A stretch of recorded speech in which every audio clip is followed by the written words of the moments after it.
우리 시편 7편입니다. 시편 7편 1절부터 11절 말씀입니다. 시편 7편 1절부터 11절 말씀. 우리 교독하도록 하겠습니다. 여호와 내 하나님이여, 내가 주께 피하오니 나를 쫓아오는 모든 자들에게서 나를 구원하여 내소서. 건져낼 자가 없으면 그들이 사자같이 나를 짚고 뜯을까 하나이다. 여호와 내 하나님이여, 내가 이런 일을 행하였거니와 내 손에 죄악이 있거나 악으로 갚았으나 내 대적에게서 까닭없이 빼앗았거든. 원수가 나의 영혼을 쫓아 잡아 내 생명을 땅에 짓밟게 하고 내 영광을 먼지 속에 살게 하소서. 여호와여, 진노로 일어나사 내 대적들의 노를 막으시며 나를 위하여 깨소서. 주께서 심판을 명령하셨나이다. 민족들의 모임이 주를 두르게 하시고 그 위에 높은 자리에 돌아오소서. 여호와께서 만민에게 심판을 행하시오니 여호와의 나의 의와 나의 성실함을 따라 나를 심판하소서. 악인의 악을 끊고 의인을 세우소서. 의로우신 하나님이 사람의 마음과 양심을 감찰하시나이다. 나의 방패는 마음이 정직한 자를 하나님께 있도다. 11절 같이 읽겠습니다. 하나님은 의로우신 재판장이시며 매일 분노하시는 하나님이시로다. 아멘. 오늘 하루도 말씀으로 시작하는 여러분 사랑하고 축복합니다. 말씀 따라서 승리하는 여러분 되시기를 바랍니다. 여러분, 살면서 제일 힘들 때가 언제였습니까? 어떤 사람은 질병으로 인해서 힘들어 했을 것입니다. 큰 사고 당해서 그것을 수습하는데 가장 힘들었을 겁니다. 또 어떤 사람은 사업이 부도를 당해서 그것을 수습하느라고 힘들어 하실 때도 있어요. 요즘 같으면 전염병 때문에 또 힘들 수도 있죠. 자, 이렇게 힘들 때가 언제였냐 물으면 이런저런 이야기를 하는데, 그런데 다 따져봐도 오늘 말씀을 보니까 사람이 무섭다, 사람 때문에 힘들다, 이게 제일 많다는 것입니다. 사람 때문에 힘들 때가 제일 많습니다. 오늘 시편 7편의 핵심이 이겁니다. 사람 때문에 힘들었다는 거예요. 사람 때문에 힘들었고 사람이 무섭다. 원수, 대적, 악인, 무슨 느낌을 받습니까? 사람이 참 무섭다라는 겁니다. 그런 생각이 된다는 것인데, 여러분, 샤르트르 있죠? 인간관계론 쪽에서 그랬어요. 뭐라고 그랬냐면, 타인은 지옥이다. 사르트르가 살아보니까 자기 주체성을 가지고 살게 되는데, 이 주체성을 깨는 게 누구냐? 그것이 타인이다. 나 말고 다른 사람이다. 그만큼 사람이 무서운 존재다. 나를 깰 수 있는 사람, 그것이 나이면서 동시에 다른 사람이다라는 것을 말하고 있죠. 그래서 우리가 살라고 하면은 못 살게 구는 사람들이 많죠. 이유 없이 시기하고 질투하고 공격하고, 이게 사람인데, 다윗에게 사울 왕과 같은 사람이 많다라는 것입니다. 우리가 인생을 살아갈 때 다윗에게 사울이 그랬던 것처럼 우리에게 사울과 같은 존재들이 반드시 존재한다는 것이죠. 또 다윗에게 압살롬 같은 존재들이 있죠. 자기가 사랑하는 사람이고 가까이 있는 사람인데 자기를 배반하고 배신하고 힘들게 하는 존재, 그것이 사람이다. 이게 시편 7절 말씀입니다. 그러나 우리가 사람을 떠나서 살 수 없죠. 이게 딜레마인 것이죠. 사람을 떠나고 살고 싶은데, 그래서 사람이 싫어서 사람을 떠나고 싶어서 살고 싶은데 그럴 수 없는 게 인간의 한계이고 우리의 모습이다. 자, 여기 7편에 보면은 이제 표제가 있죠. 표제가 뭐라 했냐면 다윗의 시가yon 이렇게 얘기합니다. 시가용이라고 써 있고 그 옆에 베냐민인 구시를 말에 따라 여호와께 드린 노래 이렇게 써 있습니다. 여러분, 시가용이 뭘까요? 시가용, 이게 음악 용어인데 급격한 변화, 열광적인 노래. 그래서 내 마음이 올라갔다 내려갔다, 아주 기쁘기도 하고 반대로 그냥 슬프고 힘든 이 감정의 변화 상태를 시가요인이라 이렇게 말합니다. 그런데 그 하박국서에 보면 무화과 나무 잎이 마르고 그 포도 열매가 없지만 나는 여호와로 기뻐한다. 이럴 때 이걸 시가요인이 또 이렇게 시가요인이라고 씁니다. 그러니까 이게 뭐냐면 지금은 아주 힘든 그런 상황인데 사박국에 보면은 시가인이라고 말할 때 마음이 아주 기뻐서 절정에 이른 상태를 말하는 것이죠. 그래서 이 시가인이라는 것은 마음이 기쁠 때와 그렇지 않을 때, 이 시가연, 음악적인 용어를 쓰고 있다는 것입니다. 그리고 표제어가 뭐냐면 베냐민의 구시 이렇게 얘기합니다. 구시. 이게 뭐냐면 사울왕이나 시므이를 말하는 것이죠. 그러니까 나를 저주했던 사람들. 시므이가 뭐라고 그래요? 그 다윗이 도망갈 때 그러죠. 피를 흘린 자요, 피를 흘린 자요. 그러니까 가거라 이렇게 얘기하잖아요. 그럴 때 그 마음이 힘든 상태, 이제 이 상태를 시카용이라 이렇게 부르는 것이죠. 다윗은 사람 때문에 너무나 힘들었던 사람입니다. 아마 다윗에게 물어보면은 아마 그럴 거예요. 사람이 지긋지긋하다. 지긋지긋하다. 그래서 다윗이 하나님께 징계받을 때 이렇게 말합니다. 사무엘하 24장 10절에 14절에 보면 다윗이 가데에게 이르되 내가 고통 중에 있도다 청하건대 여호와께서는 긍휼이 크시니 우리가 여호와의 손에 빠지고 내가 사람의 손에 빠지지 아니하기를 원하노라. 사람의 손에 자기가 심판받고 싶지 않다는 거예요. 사람이 싫다는 거. 아주 사람이 지긋지긋하다. 이런 마음이었다는 것이죠. 그래서 그런지 다윗은 일평생 사람 의지하지 않고 사람 바라보지 않고 하나님 의지하는 거. 이게 또 아이러니죠, 여러분. 여러분 하나님 의지하는 여러분 되시길 바랍니다. 내가 사람이 지긋지긋하다. 뭐 그럴 수 있어요. 힘들어서 그럴 수 있어요. 그러나 그때 우리가 깨달아야 되는 것, 하나님 바라보는 모습이 있어야 된다. 그래서 사람 의지하지 않고 사람과 연대하지 않고 엎드려서 하나님만 의지하는 마음, 이것이 다윗의 믿음이었고 다윗의 마음이었다는 것입니다. 이런 마음이 우리 안에 있기를 소망합니다. 그때 이 대적들의 특징이 나오는데 어떤 사람이 다윗을 힘들게 했는가? 1절에서 2절 같이 한번 읽어볼게요. 시작. 여호와 내 하나님이여 내가 죽게 피하오니 나를 쫓아오는 모든 자들에게서 나를 구원하여 내소서. 건져낼 자가 없으면 그들이 사자같이 나를 찢고 뜯을까 하나이다. 여기 보니까 대적자들이 나오죠. 모든 자들에게서 나를 구원하여 주소서. 그러니까 사람들이 자기를 쫓아오고 자기를 힘들게 하니까 사람 때문에 너무 힘들다는 것이죠. 근데 이 사람들이 어떤 사람이냐? 2절에 보니까 뭐라고 그래요? 나를 사자와 같이 나를 찢고 뜯을까 하나이다. 어떤 사람이요? 사자같이 나를 찢고 뜯는 사람들. 우리 주변에 사자 같은 사람들이 있죠. 자기를 찢고 뜯는 사람이 있어요. 사람인데 이빨만 발달해서 그냥 어떻게든지 그 이빨로 사람을 물어뜯고 그런 사람이 있다라는 것이죠. 말만 하면 그냥 찢어버리는 사람이 있어요. 끝까지 물어뜯는 사람이죠. 어떻게 하면 남에게 해코지 할까? 이런 사람이 있다라는 것이죠. 그게 사자 같은 사람이죠. 다윗이 그런 사람 때문에 지금 힘들어하는 겁니다. 3절에 이렇게 얘기합니다. 같이 한번 시작. 여호와 내 하나님이여 내가 이런 일을 행하였거나 내 손에 죄악이 있거나. 3절에 보니까 멈추지 않는 악을 만들어낸다는 것이죠. 그래서 30배, 60배, 100배의 결실을 맺는 게 뭐 사랑이 아니라 악을 낳는 거죠. 4절에 붙죠. 시작.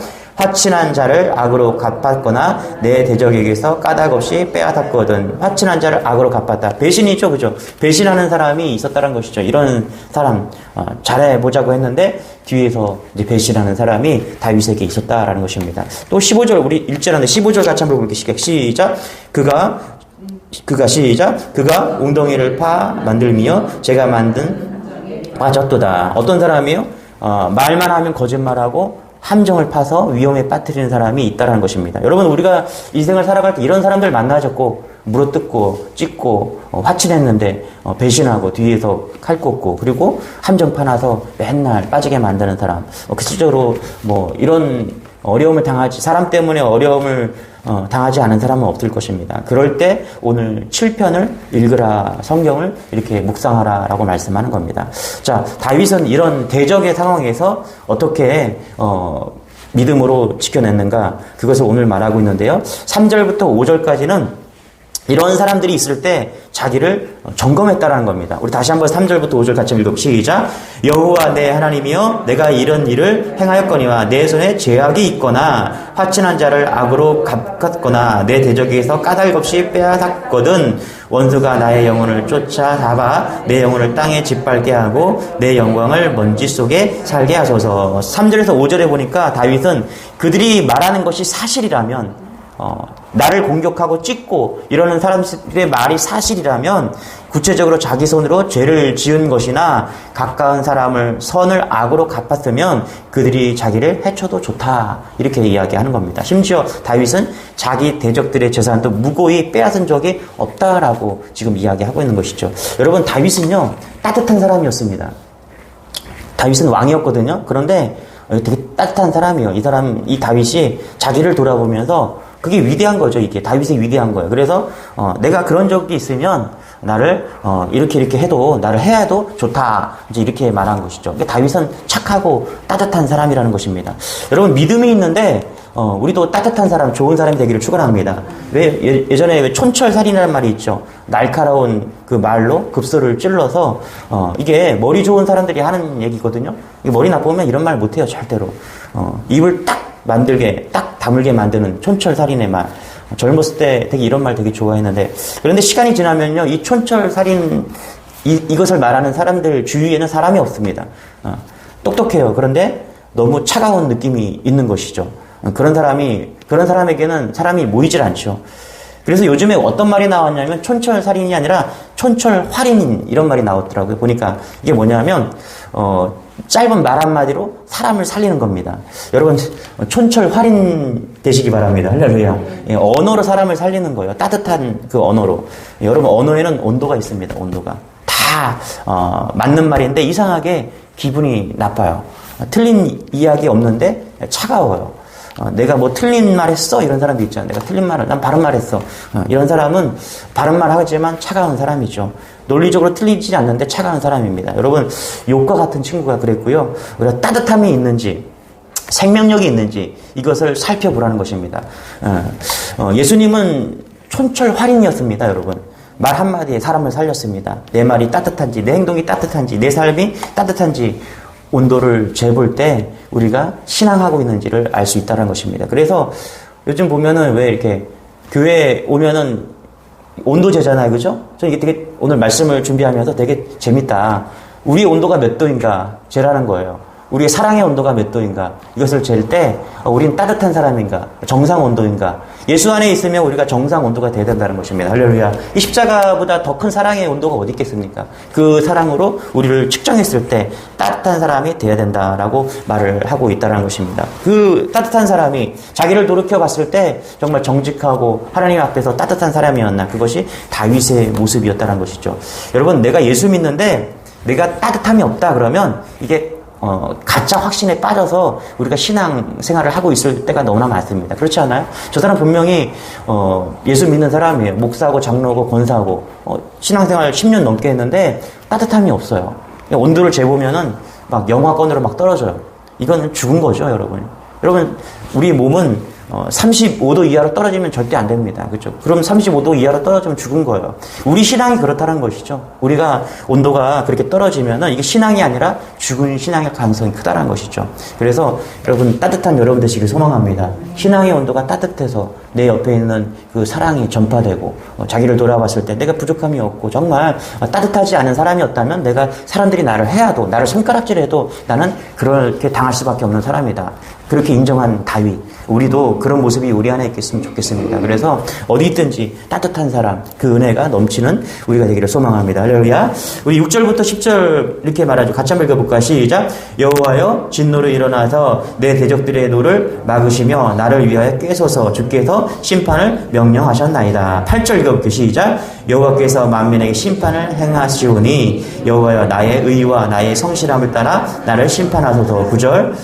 악인의 악을 끊고 의인을 세우소서. 의로우신 하나님이 사람의 마음과 양심을 감찰하시나이다. 우리가 인생을 살아가면서 이 사람 때문에 힘들고 그럴 때 우리가 명심해야 될 것, 나를 돌아보면서 내가 따뜻한 사람이 되자. 두 번째는 이거예요. 뭐냐면 이 사람과의 관계의 심판은 누가 하느냐? 하나님이 하신다는 겁니다.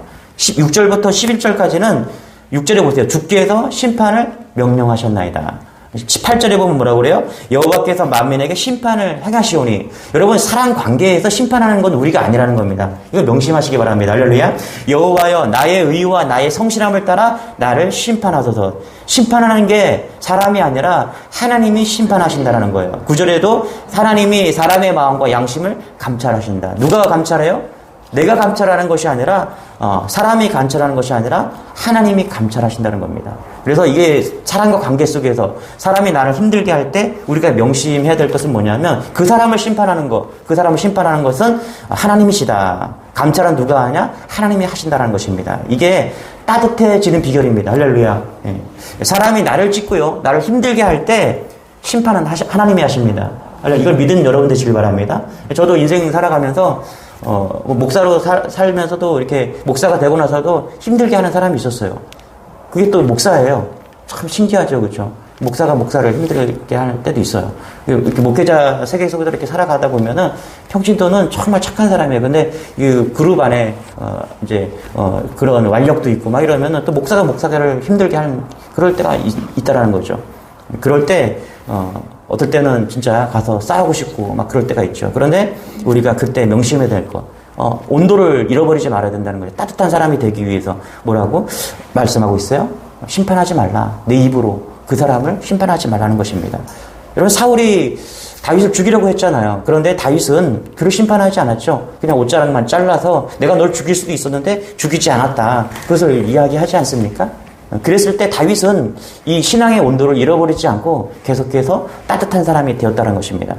또 시므이 사건도 마찬가지죠. 다윗이 그냥 이제 압살롬에 쫓겨서 막 도망갈 때 시므이가 그러잖아요. 피를 흘린 자여 가거라. 그러면서 막 다윗을 막 저주하잖아요. 그랬더니 옆에 있던 장수가 왕이시여, 내가 저놈을 그냥 죽여버리겠습니다. 가서 개 같은 저 인간을 죽여버리겠다고 딱 그러잖아요, 성경에서. 그러니까 다윗이 그냥 내버려둬라. 심판은 하나님이 하신다. 이러잖아요. 그래서 여러분, 우리가 인생을 살아갈 때 이런 인간관계 속에서 우리가 따뜻함을 유지할 수 있는 비결은 그냥 내버려 두는 거예요. 할렐루야. 이것을 우리가 판단하고 정죄하고 심판하잖아요. 그럼 우리가 차가워지는 것이죠. 죽는 것이죠. 우리 신앙이. 따뜻함을 유지하는 게 너무너무 중요한 것입니다. 그래서 우리가 어떻게든 기도하고 나아갈 때 하나님을 바라보고 이 온도를 유지하고 나아갈 때 신앙이 따뜻해질 수 있다는 것입니다. 오늘 우리가 인생을 살아가면서 오늘 만나는 사람과 사건 속에서 우리를 온도를 빼앗아 가려고 하는 그 사단의 계략이 있습니다. 그래서 오늘 만나는 사람들로 인해서 나를 힘들게 하고 내가 분노하고 어려워질 수 있어요. 그럴 때 오늘 잊지 마십시오. 뭐라고요? 나는 따뜻한 사람이다. 내가 십자가의 은혜를 받은 사람이다. 예수님보다 더 따뜻한 사람이 없었잖아요. 그렇죠? 내가 그 십자가의 은혜로 오늘을 따뜻하게 살아날 수 있다. 나는 그리스도인이 따뜻해야 됩니다. 할렐루야. 차가운 사람이 아니라 보혈의 은혜로 따뜻한 사람이 되겠다. 그리고 나를 심판하는, 나를 정죄하고 나를 찢는 그들을 향해서 내가 심판하는 것이 아니라 하나님께 심판을 모두 맡기고 너그러워지고 넓어지는 그런 은혜로 오늘을 살아내는 따뜻한 여러분 되시기를 축원합니다. 기도하겠습니다. 하나님, 그렇습니다. 하나님, 우리가 십자가의 은혜로 오늘 다윗처럼 또 우리가 따뜻한 그런 그리스도인들이 되어지기를 소망합니다. 내 믿음의 온도를 측정하여서 예수 그리스도의 십자가의 보혈의 그 따뜻함과 우리가 그렇게 따뜻해지는 그런 신앙 안에서 나아갈 수 있도록 우리에게 은혜를 더하여 주옵소서. 오늘 만나는 사람들과 또 함께하는 사건 속에서 우리는 또 무너질 수 있지만 하나님, 이 사랑의 온도, 믿음의 온도를 잃지 않고 모든 걸 주님께 맡기고 믿음으로 나아가는 우리 모두가 될 수 있도록 은혜를 더하여 주옵소서. 육체적으로 어려운 성도들, 또 심적으로 어려운 성도들 우리 성령님께서 함께하여 주셔서 오늘도 사랑으로 따뜻하고 또 믿음으로 승리하는 그런 하루가 될 수 있도록 은혜를 더하여 주옵소서. 감사드리며 예수님의 이름으로 기도드리옵나이다. 아멘. 우리 주여 한번 외치시고 말씀 붙잡고 오늘 따뜻한 그런 신앙으로 나아갈 수 있도록 그런 믿음 달라고 주여 한번 외치고 기도하겠습니다. 주여.